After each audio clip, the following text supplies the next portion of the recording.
হরে কৃষ্ণ। আমার বৈষ্ণব ভক্তবৃন্দ চরণে শতকোটি প্রণাম।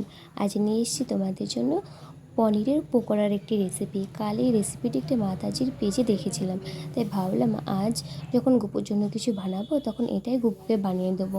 এটা খুব সহজ একটি রেসিপি, তোমরা একবার দেখলেই বানাতে পারবে। আমিও একবার দেখেই আজ বানাচ্ছি।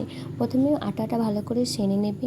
সেনে নেওয়ার পরে পনিরটাকে তোমরা ময়দার ওপরে দিয়ে দেবে, তার উপরে একটু সস দিয়ে দিতে পারো। আমি প্রথম কাটটায় সস দিইনি, তারপরে একটা সস দিয়েছিলাম। সস দিয়েও খেতে পারো, দুই রকমভাবেই খেতে পারবে। খেতে এটা খুব সুন্দর, ছোটো থেকে বড়ো সবাই এটা পছন্দ করবে। আর আমরা ভক্তিপথে যারা আছি তারা মাঝে মধ্যে এসব জিনিস যদি পায় তাহলে আমাদেরও ভালো লাগবে।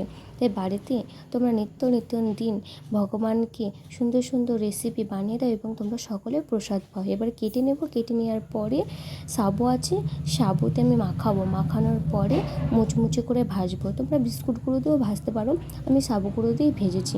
ভাজার পরে আমি ভগবানের জন্য থালা সাজিয়ে নেব। ভগবানকে অর্পণ করে আমরা প্রসাদ পাবো। রাধে রাধে।